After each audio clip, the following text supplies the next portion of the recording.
Are we heading towards an open-world gachapocalypse, or is there just something different about gacha games? If you're a fan of open-world games and at least tolerate gacha mechanics, or the other way around, the next couple of years look incredible at first glance. There are so many games on their way which have so much potential that it's actually been hard to keep track. But as someone who pays as much attention to the Western gaming industry as the East, I can't help but see some troubling similarities. AAA Western companies saw the runaway success of several live service games which had given us something new, and spent years working on their own attempts at the same ideas. Years later, one after another, these games were finally ready for release, only to find that their investment crashed and burned in the face of either indifference or outright disdain from their audience. Are we about to see the same happen in the gacha industry, or will they succeed where the Western developers failed? I could see arguments either way, but personally think there are reasons to be optimistic. Let's talk about it. First, let's take a look at the rise of live service games in the West and how that led to catastrophic failures. While the history of online gaming reaches back into the 1970s, I feel like the story of live service games didn't get going until World of Warcraft. Released in 2004 into a world where the internet adoption was finally starting to take off, it was a pioneer of games as a service, a constantly evolving online world with regular expansions and a focus on long-term player engagement and community-driven experience, all funded by recurring revenue via a subscription model. Other MMOs existed before then, but World of Warcraft was the runaway success in the West. Other developers did not jump on the bandwagon straight away. While online gaming was gaining popularity, paying for it was for the really hardcore, and most of the time it was just an additional feature built into existing full-price games. Eastern developers had already moved on to microtransactions with games like MapleStory, for example, but that style of monetization was heavily criticized in the West when it was first introduced over here, with Oblivion's horse armor causing much controversy. It's wild thinking back to the outcry back then at what people thought was the pure idiocy of paying for an in-game cosmetic and comparing that to the gaming industry of today. It took only a few years for that to change, and through the release of games like League of Legends, people quickly became accustomed to free-to-play live service games. By the mid-2010s, the most successful Western games included Fortnite, GTA Online, Overwatch, Rocket League, PUBG, Call of Duty, and many more live service games. With so much conspicuous success in the space and the thriving communities which sprang up around each game, the executives of AAA studios thought they had it figured out. They announced that single-player games were dead, and that they would be doubling down on the live service model since that's clearly what players wanted. And of course, because the games which embraced it had earned billions. Even companies like Sony, known for crafting fantastic single-player experiences, announced that they were all in on live service. However, as more live service games began to flood the market, it became oversaturated. These games are designed to take up lots of your time, since the more you play, the more likely you are to spend some money on it, and the more money you spend, the more likely you are to continue playing, a virtuous cycle from the developer's perspective, which could provide the kind of consistent revenue streams that the devs of old could only dream of. But there's only so much time in the day, and players quickly reached their limit. Every game wanted to be a forever game, but most people only had time for one or two. And it didn't help that many of the games had such similar mechanics, especially when it came to monetization. Battle passes were everywhere, and microtransactions were being shoved into games where they just didn't belong. Developers were pressured to release games before they were ready, so many games came out riddled with bugs, and while they were often fixed in post-launch updates, players had already moved on to the next big thing by the time the patches were released. Publishers demanded instant success, and many games were either abandoned if they didn't hit revenue targets or cancelled before even leaving beta. Players were increasingly frustrated. Things went from bad to worse, with high-profile games like Anthem and Marvel's Avengers promising so much and delivering so little. Players tired of developers who were clearly chasing trends instead of innovating, prioritizing monetization over gameplay, forcing live service mechanics into every genre, and lacking long-term vision and commitment to follow through. It arguably reaches nadir in 2024 with the historic failure of Sony's Concord. The first-person hero shooter was one of 12 live service games that Sony had proudly announced would be the company's future. It took 8 years to develop, with a budget of $400 million, and was touted by executives as the next big thing. At launch, it recorded a pitiful download count somewhere around 25,000, and online player base counts barely passed 1,000 at their peak. It took $500 million and the combined efforts of over 150 people over the best part of a decade to create it, and the game was shut down 2 weeks after it launched. While there were other contributing factors in the disaster that was Concord, players were sick of live service games. By early 2025, of those 12 games Sony promised, only 2, Helldivers and MLB, have had any kind of success. 3 are still in development, but the others are either cancelled before release or failed after launch. Other studios were seeing similar results, though none were quite as spectacular as Concord. Meanwhile, the resounding success of games like Baldur's Gate 3, Elden Ring, and Black Myth Wukong proved that the gaming community still craves those high-quality single-player experiences, with an occasional side of co-op to spice things up, and that the age of live service was overhyped at best. Of course, there are still executives who fervently believe that any given popular game would have earned more money if it had been a live service game instead. It must be nice to be paid so much to be so wrong. The gacha games industry is, of course, very different, and as a relative newcomer, I'm absolutely not the right person to talk through its history. In 2017, a successful gacha studio called miHoYo were looking for their next project and decided to aim for something which would truly capture their imagination and make them excited. They reinvested their profits from their previous games and set out to create a gacha game to rival the best and most popular open-world games in the world. In September 2020, after almost 4 years of development, Genshin Impact was the result. It's easy for people who have become tired of Genshin in the years since to forget just how fantastic an experience most people had when they first set foot in Tevat. The real world was on its knees in the midst of the COVID pandemic, and being able to escape into an idyllic world filled with lovable characters was exactly what many people needed. The combat was accessible and fun, the story was light and entertaining, the lore was deep and interesting, the world itself was beautiful, and the music was just divine. There was something there for everyone. The game was a phenomenon, garnering an audience which at its peak boasted over 60 million active players according to some sources, and of course it became one of the most financially successful games of all time.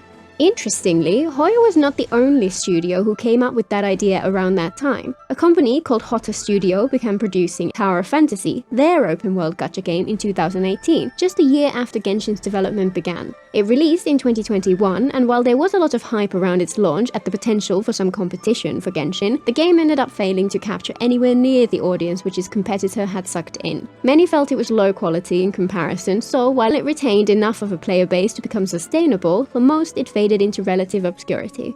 After other gacha studios saw Genshin's success, it would have been an utterly stupid decision not to start thinking about making an ambitious open-world game of their own. The first to release was Wuthering Waves, made by Kuro Games, which finally came out in the summer of 2024. While it had some technical issues at launch, right from the start you could tell that the developers cared. They very quickly fixed things up, and their efforts to continually improve the game are rightfully lauded by the game's community. While it took some inspiration from Genshin, it has different emphasis with less focus on exploration and much more on its dynamic combat system with very high skill ceiling and abundance of difficult content for players who want a challenge. They have built a fantastic starting point from which to build and created a passionate fan base, and it's clear that they intend to grow the game from there.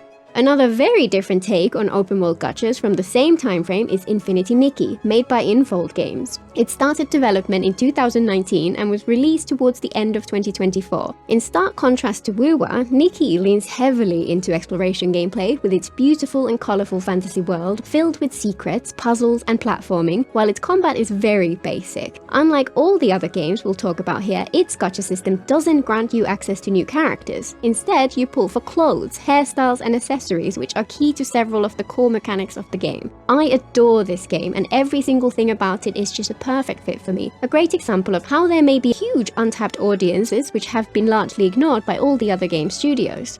Of course, those were not the only companies who decided to give it a try, and over time we've been getting to see more and more about a whole host of upcoming gacha games which look like they're aiming to compete at the same standard that Genshin, Wuwa, and Nikki have set. Some are associated with already popular games such as Arknights Endfield, Azure Promelia, and the rumored open-world Nikki game, but many are either new properties from existing gacha developers or will be the debut games from entirely new studios. Based on the trailers, the quality does seem to vary a fair bit, but there are some which look absolutely fantastic at first glance. I would be very surprised if I've heard of all of the open-world gachas in development, but the list of ones I've seen is already stupidly long. Endfield, Ananta, Azure Promelia, Neverness to Everness, wangyue, Duet Night Abyss, White Shadow, Unending Dawn, xunjing, Axis of Eternity, Mongil Star Dive, Project 2/3 Utopia, The Seven Deadly Sins Origin, Project Crescent, and of course that rumored Nikki gacha, and arguably astaweave Haven. That's 16 upcoming live service gacha games with at least some kind of an explorable world, plus Wuwa, Genshin, Nikki, and Tower of Fantasy. Even at its peak, the Western live service craze didn't feel that crowded.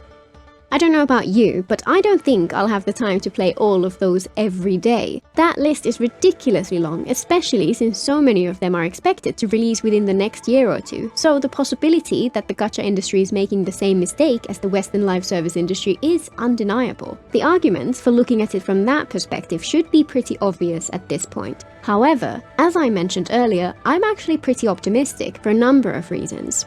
First, while all those games are open-world gachas, they each have some kind of gameplay focus that makes them stand out from the crowd, often combining single-player narrative with a separate genre which is highly successful in its own right. Ananta looks like it's an anime version of GTA crossed with Spider-Man. Azure Promelia takes clear inspiration from Palworld, plus potentially more from farming simulators like Stardew Valley. One of the core gameplay loops in Arknights Endfield looks like it's essentially Factorio. Xunjing is a third-person shooter. Unending Dawn clearly draws a lot of inspiration from Sekiro and Elden Ring. This makes a huge difference. So many of those Western games utterly failed to stand out and brought nothing new to the table, which meant that people just had no reason to check them out. While these gacha games often follow in the footsteps of other successful games, these familiar formulas look fresh and exciting when combined with the anime aesthetic and the inherent structure imposed by the gacha cycle. At this point, it feels like there's much more potential for each game to find its own slice of the audience and build up a passionate fanbase than there ever was for Western hero shooter number 42.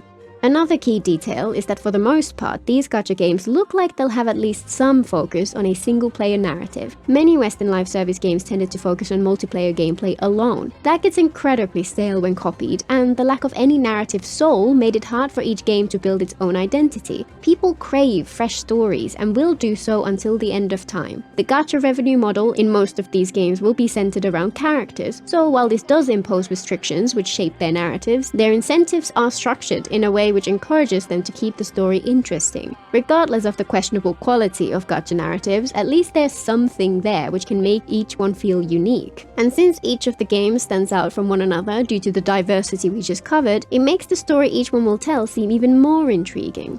Also, the gacha audience is extremely dedicated, and a lot of gacha fans are very much used to playing a lot of live service games all at the same time. This is one point which I'm much less sure of. While I've seen a higher level of dedication in the gacha space than I've typically seen outside of it, I'd expect open world games to have much more time-consuming filler content than other more focused types of games. So it's possible that this quirk of the community will have a smaller impact than it would have otherwise. Though that said, I could easily imagine people rotating through an endless cycle where they blast through the latest region of the new open world gacha for a week or two, then move on to the next, and then the next, and so on until they get back to the first one just in time for it to release a new region. That sure as hell would be one way for people to deal with the pain of filler patches.